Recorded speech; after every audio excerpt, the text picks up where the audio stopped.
Lakotas! This is our land! The men died for the women and the women raised our children! Now's the time to resist! If none of us are brave enough, we're all gonna die! Stand up and resist!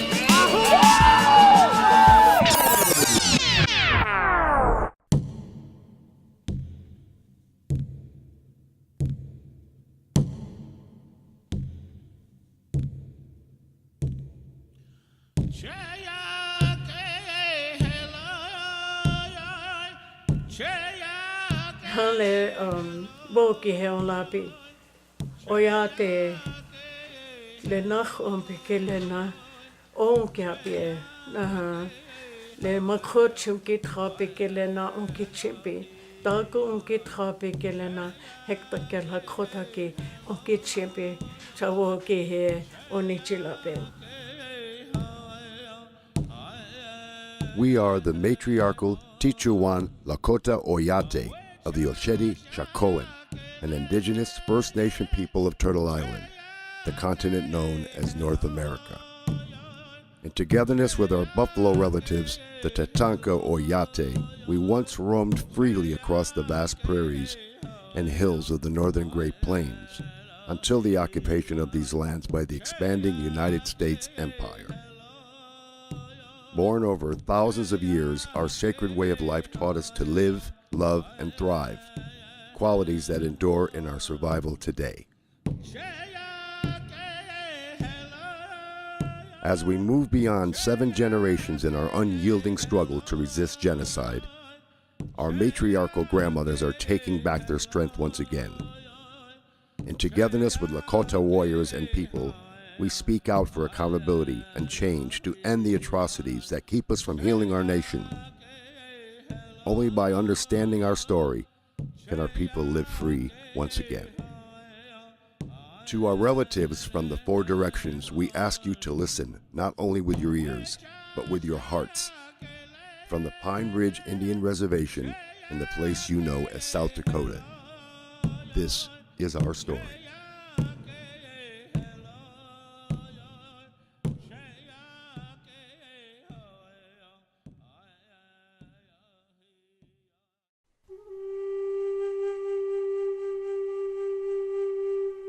We did not ask you white men to come here. We do not want your civilization. We would live as our fathers did, and their fathers before them. In 1492, the indigenous Arawak people of the Caribbean islands encountered Christopher Columbus of Spain. Columbus wrote in his log, "They would make fine servants. With 50 men, we could subjugate them all and make them do whatever we want." Columbus proceeded to unleash a reign of terror unlike anything seen before. When he was finished, 8 million Arawaks, virtually the entire native population of Hispaniola, had been exterminated by torture, murder, forced labor, starvation, disease, and despair. Columbus's atrocities with cross and sword were justified by the Christian doctrine of divine discovery and set religious and legal precedent for the invasion and genocide of America's indigenous peoples for the next 500 years and beyond. By 1650, a precarious relationship between the First Nations of the east coast of North America and New England colonists was collapsing into slaughter and enslavement of native people by settlers who wanted more land and wealth.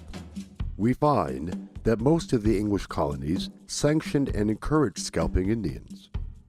In 1776, the United States birthed the first 13 states on land taken through the ethnic cleansing of dozens of eastern seaboard tribes. The Declaration of Independence further enshrined the belief of Euro-American settler supremacy by declaring native peoples to be merciless Indian savages. In 1787, the United States adopted its Constitution. Article 6 established treaties as the supreme law of the land. Despite this supreme law, treaties with sovereign native nations became slippery promises, easily broken when convenient. In 1823, in the case of Johnson and Graham Leslie v. McIntosh, the Supreme Court of the United States ruled that the First Nation people's right of occupancy was subordinate to the United States' divine right of discovery. The United States has unequivocally agreed that discovery gave an exclusive right to extinguish the Indian title of occupancy. This landmark ruling provided legal cover for governmental policies that would claim white Euro-Christian supremacy as justification for stealing indigenous lands and for the genocide of native peoples. In 1849, the California Gold Rush triggered the mass western migration of settlers, putting them in direct conflict with existing indigenous nations. In 1851, anxious to protect white settlers on their way to California and to avoid a full-scale war with the Lakota and our allies, the United States requested the Treaty of Fort Laramie with the Sioux and other northern Great Plains nations. 6 Sioux men signed the treaty, which recognized the Lakota Nation's sovereignty over a vast territory amounting to approximately 5% of the continental United States. With the end of the Civil War in 1865, the United States sent its war-hardened soldiers on a crusade to settle the West. Led by the growing dogma of manifest destiny, the U.S. claimed the God-given right to expand its borders from sea to shiny sea. Damn any man who sympathizes with Indians. I have come to kill Indians and believe it is right and honorable to use any means under God's heaven to kill them. In 1868, unable to defeat the warriors of the Sioux, Cheyenne, and Arapaho nations fighting to protect our lands and people, for the first time in its history, the United States appealed for peace and drafted the Second Treaty of Fort Laramie. The treaty established the Great Sioux Reservation, including the Black Hills, and unceded Indian Territory, to be set apart for the absolute and undisturbed use and occupation of the Indians, and that no white person or persons shall be permitted to settle upon or occupy any portion of the Indian Territory. Unable to defeat our free Lakota people with military might, the U.S. government increased the use of deceptive practices to subvert our matriarchal system and to create the appearance of agreement when our lands and rights were stolen. It is my purpose to utterly exterminate the Sioux. They are to be treated as maniacs or wild beasts, and by no means as people with whom treaties or compromise can be made. Just 3 years later, in 1871, the U.S. government ceased to recognize Indian nations as sovereign and independent with the passage of the Indian Appropriation Act. This legislation legalized the theft of our treaty-protected lands and further threatened our way of life with our buffalo relatives. The civilization of the Indians is impossible while the buffalo remain upon the plains. The mass slaughter of our buffalo relatives, the Tatanka Oyate, lasted from 1871 until 1910. In just the first 7 years, buffalo hunters decimated the great herds of buffalo nearly to extinction. The U.S. Army encouraged the slaughter by providing free ammunition and supplies.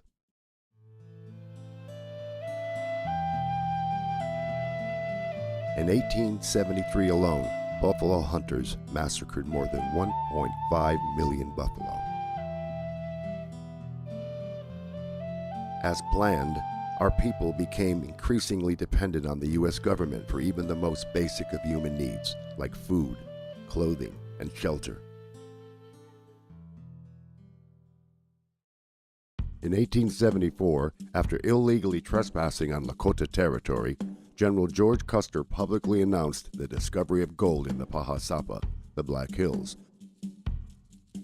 As intended, the announcement unleashed a flood of miners and prospectors into the Great Sioux Reservation in violation of the 1868 treaty. In 1875, the U.S. demanded we sell the entire Black Hills region. We refused. The U.S. declared this an act of war and launched a massive invasion of our lands to annihilate our people. Nothing short of their annihilation will get the Black Hills from them. On the 25th of June, 1876, in the Battle of the Greasy Grass, or Little Bighorn, the Sioux Nation, along with our Cheyenne and Arapaho relatives, won a great victory over General Custer and the elite 7th Cavalry. On that day, we defeated the might of the U.S. Army and took their flag. Seeking revenge for their defeat, the U.S. Army directed Colonel Ranald Mackenzie to unleash total war. U.S. forces went from village to village, killing women, children, and ponies, and destroying teepees, clothing, blankets, and food supplies. The U.S. then launched a sell or starve policy and withheld rations to coerce our people to sell the Black Hills and to relinquish our sovereign rights. These inhuman atrocities forced the surrender of many Lakota people to the U.S. agencies by spring of 1877. Despite being on the brink of starvation, few of our people signed the agreement to cede the Black Hills. When the paper was signed by Red Cloud, Spotted Tail, and others to give up the Black Hills, the majority of the Indians of the Teton Sioux tribe were not there, and they never consented to giving up the Black Hills, and never gave those chiefs permission or authority to sell or give up the Black Hills. Unable to obtain the required 3/4 consent, the U.S. seized the Black Hills with an act of Congress, in violation of the 1868 Treaty of Fort Laramie. Incensed by the illegal seizure, negotiator for the U.S. Henry Benjamin Whipple wrote, "I know of no other instance in history where a great nation has so shamefully violated its oath. Our country must forever bear the disgrace and suffer the retribution of its wrongdoings. Our children's children will tell the sad story in hushed tones and wonder how their fathers dared so to trample on justice and trifle with God." After breaking treaties, seizing native lands, and destroying our system of life, the U.S. government introduced another element of the genocide of Turtle Island's indigenous people: assimilation. Kill the Indian, save the man. In the 1880s, the U.S. government joined forces with Christian and Catholic missionaries to steal Native children, as young as 2 years old, from their families, ship them to schools far away, burn their clothes, and cut their hair, deprive them of loving family contact for years, and use mental and physical abuse to force their assimilation into American society and the Christian religion. There are but two goals for the Indians: civilization or annihilation. In 1883, the U.S. created the Code of Indian Offenses to criminalize our culture and spiritual practices such as the Sundance, the Giveaway, Gifts for the Bride, Feast, and Medicine Men. Punishments included fines, hard labor, imprisonment, and withheld rations. In 1885, the U.S. Congress continued its assault on tribal sovereignty by passing the Major Crimes Act, which unilaterally extended U.S. jurisdiction over major crimes into sovereign Lakota territory. In 1887, the U.S. Congress approved the General Allotment Act to divide communal land of the Great Sioux Reservation into individual parcels of privately owned property assigned to tribal members. Our people had no concept of individual ownership of our Mother Earth. The Indian must be imbued with the exalting egotism of American civilization, so that he will say "I" instead of "we," and "this is mine" instead of "this is ours."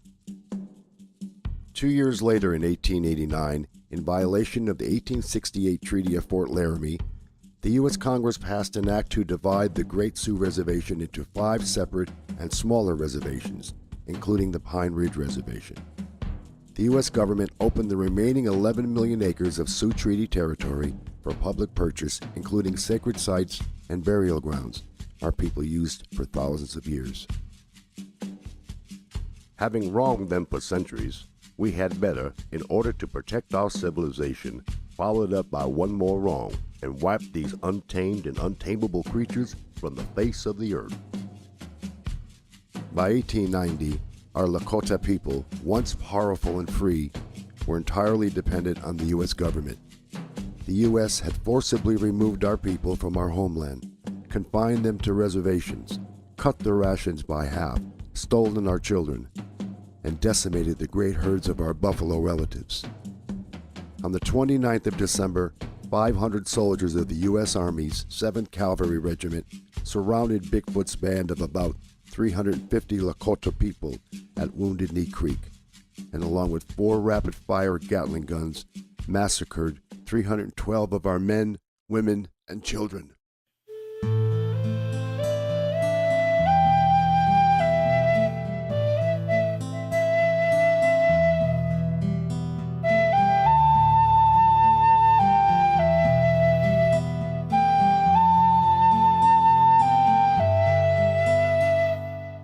Our people know Wounded Knee as a massacre. The U.S. government calls it a battle. 23 U.S. troops were awarded the Medal of Honor.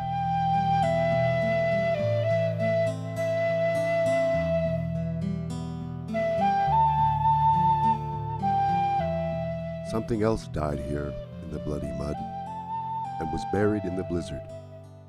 A people's dreams died here. It was a beautiful dream. The nation's hoop is broken and scattered. There is no center any longer, and the sacred tree is dead. In 1903, the U.S. Supreme Court decision Lone Wolf v. Hitchcock secured U.S. hegemony over indigenous peoples by granting Congress unlimited authority to break Indian treaties unilaterally, to sell treaty-protected land, and to regulate all aspects of Indian affairs without the consent of indigenous nations. In 1934, President Franklin D. Roosevelt and the U.S. Congress passed the Indian Reorganization Act, the IRA. In a misguided attempt to fix the indigenous nations the U.S. deliberately had broken.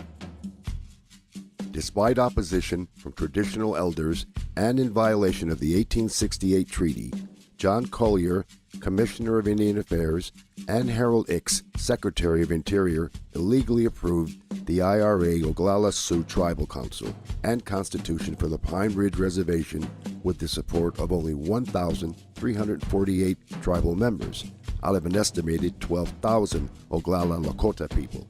Most of our people were ineligible, unable, or unwilling to cast a vote. In the 1960s and 70s, U.S. Indian Health Services, IHS, physicians performed involuntary sterilizations on thousands of Lakota women aged 15 to 44. IHS facilities singled out full-blood Lakota women for sterilization procedures. On the 27th of February, 1973, 300 American Indian Movement activists from more than 75 tribes began occupying Wounded Knee, the site of the massacre 83 years earlier. Traditional elders from Pine Ridge sought to exercise our people's natural right to sovereignty and to take a stand against the corruption of the illegal Oglala Sioux tribe government. Continuing the 150-year war on the Lakota people, federal authorities escalated the occupation of Wounded Knee into armed conflict with a force of U.S. Marshals, FBI agents, National Guard personnel, armored personnel carriers mounted with machine guns, snipers and helicopters, semi and fully automatic assault rifles, grenade launchers, tear gas, jets for aerial photographs, and paramilitary personnel. The occupation ended after 71 days when a local Lakota man was killed by a federal sniper and both sides agreed to disarm. From 1973 to 1976, in the aftermath of the Wounded Knee takeover, the U.S. government-backed Oglala Sioux Tribe President Dick Wilson and his guardians of our Oglala Nation paramilitary vigilante force, nicknamed Goons, inflicted the reign of terror on Pine Ridge. More than 60 grassroots activists, traditional full-blood Lakota people, and our supporters were assassinated. 300 were harassed and beaten, 562 were arrested, of which only 15 were convicted of crimes. During that time, the murder rate on the Pine Ridge Reservation soared to 170 per 100,000, the highest in the world at that time. In 1980, the U.S. Supreme Court ruled that the 1877 seizure of the Black Hills was illegal, but did not return the land to our people, offering money instead. To this day, we refuse to accept the monetary compensation offered for the theft of sacred Bahasapa. In 2000, At a ceremony acknowledging the 175th anniversary of the Bureau of Indian Affairs, Assistant Secretary of the BIA, Kevin Gover, admitted, "From the very beginning, the Office of Indian Affairs was an instrument by which the United States enforced its ambition against the Indian nations and the Indian people who stood in its path. It must be acknowledged that the deliberate spread of disease, the decimation of the mighty bison herds, the use of the poison alcohol to destroy mind and body, and the cowardly killing of women and children made for tragedy on a scale so ghastly that it cannot be dismissed as merely the inevitable consequence of the clash of competing ways of life." Though he described the multitude of ways the U.S. government has devastated indigenous peoples and nations, he failed to admit the truth. Genocidal warfare continues today.